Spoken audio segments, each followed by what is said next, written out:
Programme news watch میں ناظرین ایک بار پھر آپ کو خوش آمدید کہتے ہیں۔ بدترین لوڈ شیڈنگ نے صنعتوں کا پہیہ بھی ٹھپ کر دیا ہے۔ ہمارے ساتھ موجود ہیں، ہمیں پروگرام میں ابھی جوائن کیا ہے ایپٹما کے چیئرمین جناب گوہر اعجاز نے۔ گوہر اعجاز صاحب آپ کو بھی خوش آمدید کہتے ہیں۔ ڈاکٹر سلمان شاہ ہمارے ساتھ موجود ہیں۔ گوہر اعجاز صاحب، آپ فرمائیے گا کہ ٹیکسٹائل انڈسٹری کو کس حد تک نقصان ہوا ہے اور اس وقت کیا صورتحال ہے؟ سب دیکھیں، ٹیکسٹائل انڈسٹری جو ہے پاکستان کی جو ہے مین انڈسٹری ہے، اور آپ اس دفعہ جو ہے ہماری 10 مہینے کی جو پرفارمنس ہے اس کو دیکھیں تو آج فگرز آئے ہیں۔ وی ہیو ریچڈ $11.27 بلین، جو کہ ریکارڈ انکریز ہے اباؤٹ 34% کی ان ٹرمز آف ویلیو، اور ہماری کوانٹیٹیولی جو ہے بھی ہم نے جو ہے وہ تمام پروڈکٹس میں انکریز دی ہے، اور اس بات کے باوجود کہ یہ پورا سال 10 مہینے جو انڈسٹری ہے وہ تقریباً 43% کرٹیل رہی ہے۔ ہفتے میں 3 دن ایوریج جو ہے ہمارے یہاں انرجی جو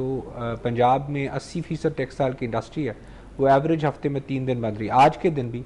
جبکہ گرمیاں ہیں اور آج 45 ڈگری جو ہے وہ ٹیمپریچر تھا لاہور میں، اس کے باوجود گیس انڈسٹری کو سسپینڈڈ ہے ہفتے میں 3 دن، صرف 4 دن جو ہے آپریشنز پنجاب میں چل رہے ہیں، اور آج کے دن اگر یہ ہمارے کو چل رہے ہوتے تو ہم 600 ملین $700 ملین کی کیپیسٹی مہینے کی آئیڈل کیپیسٹی رکھ کے بیٹھے ہوئے ہیں۔ اس کا مطلب ہے $7 بلین ہمارے پاس اور پوٹینشیل ہے اس وقت صرف ٹیکسٹائلز کے اندر، جس کو صرف انرجی کرائسس کی وجہ سے ہماری کیپیسٹی جو ہے وہ آئیڈل پڑی ہوئی ہے۔ ٹھیک ہے، اچھا ڈاکٹر صاحب آپ فرمائیے گا کہ اگر ملک کی اکنامک گروتھ ہونی ہے، معاشی ترقی ملک نے کرنی ہے اور عوام کا جو معیار زندگی بہتر بنانا ہے، تو اس کے لیے ہمارے پاس کوئی مربوط حکمت عملی ہے، یعنی انرجی پالیسی کوئی؟ دیکھیں، میں نے جو پہلے بھی بات کی ہے کہ آپ کو انرجی پالیسی ایسی بنانے کی ضرورت ہے کہ موسٹ ایفیشینٹ انرجی جو ہے وہ آپ کے پاس ہونی چاہیے، کیونکہ آپ نے پوری دنیا میں کمپیٹ کرنا ہے، اور آپ کی دوسرا جو ریکوائرمنٹ ہے کہ یہ انرجی ڈومیسٹک انرجی ہونی چاہیے، امپورٹڈ انرجی نہیں ہونی چاہیے، کیونکہ امپورٹڈ جب آپ انرجی کرتے ہیں تو آپ کو بیلنس آف پیمنٹ کے جو مسئلے آتے ہیں اور ہائی آئل پرائسز کے مسئلے آتے ہیں تو وہ بھی آپ کو فیس کرنے پڑتے ہیں۔ سو آئی تھنک ایک تو یہ ہے کہ شارٹ رن میں ہماری لوڈ مینجمنٹ اتنی اچھی ہونی چاہیے کہ جس سے ہمیں اس کو دینا چاہیے جس میں میکسیمم ویلیو ایڈیشن ہمیں ملتی ہے، میکسیمم جابس جس میں ملتے ہیں ان کو، اور جس میں کوئی اور آلٹرنیٹ انرجی سورس نہیں ہے تو اس کو آپ پہلی پرائرٹی دیں۔ دوسری پرائرٹیز میں پھر وہ باقی آنی چاہیے، اور ڈومیسٹک کو بھی نیچے آنا چاہیے، انڈسٹری کے اوپر نہیں آنا چاہیے۔ سو یہ چیزیں جو ہیں یہ شارٹ رن میں اگر آپ کر لیں گے تو تھوڑا سا ایزنگ ڈیفینیٹلی ہوگی۔ ایک بات یہ بھی ہے کہ ہماری جو انڈسٹری ہے اس میں بھی ہمیں انرجی ایفیشنسی کو بہت آگے لے کے جانا ہے، کیونکہ اگر ہم جب یہ ایفیشنٹلی ہم استعمال کریں گے تو ہو سکتا ہے کہ اس میں ہم زیادہ دن چلا سکیں، نسبت کہ ہم اب 3 دن چھٹی کے گزارتے ہیں اور 4 دن یہ چلتی ہے۔ سو آئی تھنک کہ یہ تو شارٹ رن میں ہے، بٹ لانگ رن میں ہمارے پاس اور آلٹرنیٹ نہیں ہے کہ ہم اپنی ہائیڈل پہ بنائیں۔ ہائیڈل کی جو سیونگز ہے اس سے ہم آپ دوسری LNG بھی منگوا سکتے ہیں، باقی جو گیس امپورٹڈ گیس بھی کر سکتے ہیں، لیکن جہاں پہ ہمیں اپنا فائدہ ملتا ہے اس کو تو ہمیں لینا چاہیے۔ اس وقت آئی تھنک میڈیا ایک بہت بڑا رول پلے کر سکتا ہے کہ جتنی بھی اس وقت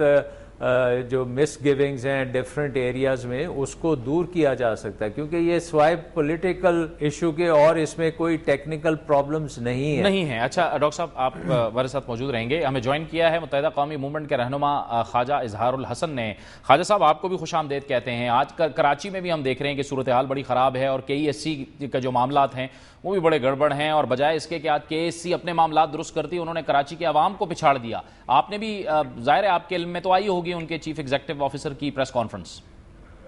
جی ہاں بالکل، ان کی کانفرنس بھی ہمیں ملی ہے، دیکھی ہے، اور KESC کا جو سلسلہ ہے وہ یقیناً ایک 2006 سے یہ صورتحال ہے جو بڑی کرٹیکل ہے، لیکن اب تو یہ اتنا زیادہ ایک ایشو بن چکا ہے جس کو ہم سمجھتے ہیں کہ یہ پاکستان کی ضرورت ہے۔ پوری دنیا میں انرجی کرائسس ہے، لیکن سب سے امپورٹنٹ چیز جو اس وقت گورنمنٹ آف پاکستان اور KESC یا پیپکو یا ہیپکو یا تمام کو سوچتی ہیں، وابدہ انکلوڈنگ، کہ یہ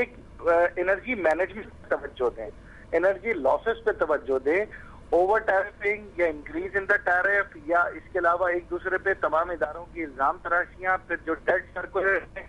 وہ سب ایک دوسرے پہ بلیم گیم سے فائدہ نہیں. الٹیمیٹلی انڈسٹری سفر کر رہی ہے, پاکستان کی عوام سفر کر رہی ہے, اور یہ میں آپ کو عرض کرتا چلوں کہ یہ جو فرسٹریشن ہے, جو انڈسٹریل لاس کا فرسٹریشن ہے, جو جاب لیس ان امپلائمنٹ کا فرسٹریشن ہے, یہ بہت ہی زیادہ خطرناک انارکی کی صورتحال ڈیولپ کر رہا ہے. ٹھیک ہے, گوہر اعجاز صاحب آپ فرمائیے کہ آپ کی توقعات کیا ہیں؟ آپ نے اس مسئلے کو ٹیک اپ کیا ہے حکومت کے ساتھ جو اس وقت جس مشکلات سے آپ دو چار ہیں, کیونکہ نہ صرف آپ بلکہ پاکستان کی پوری جو صنعت ہے وہ ٹھپ ہے. میں یہ سمجھتا ہوں کہ ہم نے بہت اب حکومت کے اوپر اس کا انحصار کیا ہے, ہمیں جو ہے اس کا سلوشن کا حصہ بننا پڑے گا, اور میں یہ سمجھتا ہوں کہ سلوشن کا حصہ بننے کے لیے ہمیں پرپوز کرنا ہوگا حکومت کو کہ ہم لارجسٹ, اس وقت ایپٹما جو ہے لارجسٹ کنزیومر ہے اس وقت انرجی کی, چاہے گیس ہو چاہے بجلی کے. میں پرپوز کر رہا ہوں کہ پورے پاکستان میں جو لائف لائن کنزیومر سے اوپر کا کنزیومر ہے اس کے اوپر 10% ٹیکس لگنا چاہیے,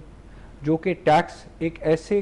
اکاؤنٹ میں جائے, نوسٹرو اکاؤنٹ میں, جس میں کوئی اس پیسے کو استعمال نہ کر سکے, نہ فسکل ڈیفیسٹ کے لیے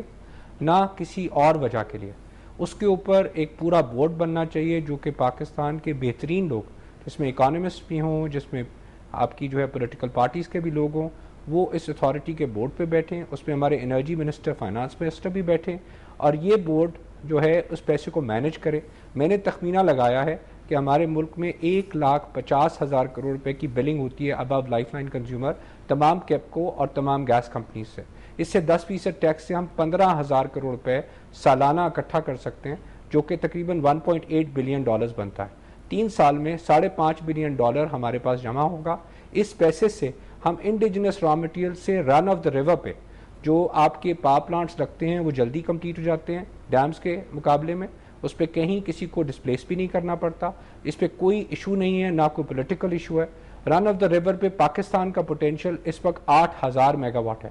5,000 میگا واٹ انڈس پہ ہے, 3,000 میگا واٹ جیلم پہ ہے. اس کے علاوہ ہمارے پاس اس وقت ایسی گیس فائنڈز ہیں کنری, پشاکی میں اور فرنٹیئر میں, جس میں ہم 1 سال کے اندر گیس کے اوپر ہائیلی ایفیشینٹ ٹربائنز سے ہم بجلی بنا سکتے ہیں. اس کے علاوہ ہم کول گیسیفیکیشن سے بھی سال سے 2 سال میں لا سکتے ہیں. میرا پوائنٹ آف ویو یہ ہے کہ یہ تینوں جو ہمارے انڈیجنس ریسورسز ہیں, اس سے ہماری ایوریج انرجی کاسٹ اگر ہم 2,000 میگا واٹ بھی 3 سال کا ٹارگٹ بنا لیں, یہ اتھارٹی کو ہم جو ہے اسائن کر دیں, اس کو مینڈیٹ دے دیں اور ٹارگٹ کر دیں, تو یہ 6,000 میگا واٹ تینوں میں 2,000 ہائیڈل, 2,000 گیس اور 2,000 کول گیسیفیکیشن پہ 6,000 میگا واٹ کی انرجی ₹3 کی ہمارے سسٹم میں لے آئے. میں سمجھتا ہوں کہ ہماری پوری عوام,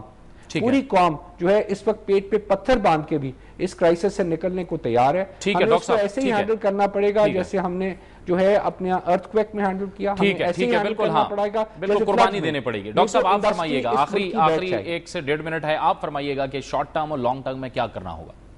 دیکھیں, شارٹ ٹرم میں تو جو سسٹم کی انیفیشنسیز ہیں ان کو ختم کرنا پڑے گا, اور آپ کی لوڈ مینجمنٹ اس طریقے سے ہو جیسے میں نے پہلے بھی کہا کہ ویلیو ایڈڈ جس میں سب سے زیادہ ہے اس کو آپ ان انٹرپٹڈ دیں, اور اس کے بعد اس کی جو لوڈ شیڈنگ کرنی ہے اس کو آپ ڈسٹریبیوٹ کریں اکارڈنگ ٹو جس کے اوپر آپ گزارا کر سکتے ہیں, آلٹرنیٹس جن کے پاس ہیں. اس کے ساتھ ساتھ آئی تھنک کہ جو ان انٹرپٹڈ لینا چاہتے ہیں بجلی, وہ اگر تھوڑا سا اس کے ساتھ بونس بھی اگر دے دیں, اور یہ جس طرح اعجاز نے بات کی اگر وہاں سے بھی آپ کو تھوڑا سا آ جاتا ہے پیسہ, تو وہ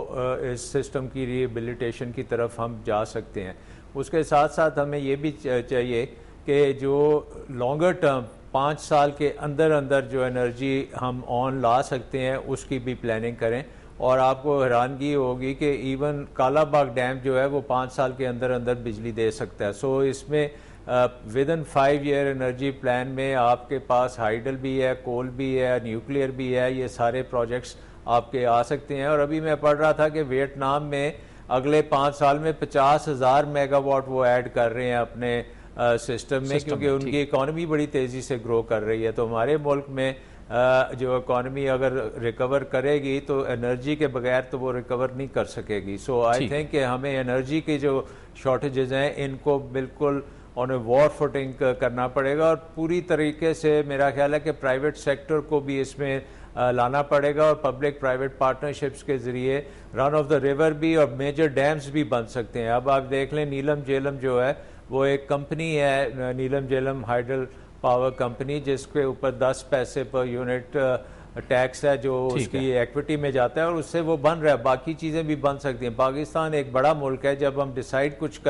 کرنے کو تو یہ بڑی تیزی سے ہم یہ سب کچھ کر سکتے ہیں. بہت شکریہ, بہت بہت شکریہ ڈاکٹر سلمان شاہ صاحب آپ کا, اور بہت شکریہ خواجہ اظہار الحسن صاحب آپ کا, آپ نے ہمیں جوائن کیا, اور بہت شکریہ گوہر اعجاز صاحب چیئرمین ایپٹما, آپ نے ہمیں جوائن کیا. پروگرام نیوز واچ میں وقت ہوا چاہتا ہے ایک بریک کا, اور بریک کے بعد ہم ذکر کریں گے سپریم کورٹ آف پاکستان کی جانب سے پی سی او ججز کے حوالے سے ایک فیصلہ آیا ہے, اس کا ہم تجزیہ کریں گے ایک بریک کے بعد.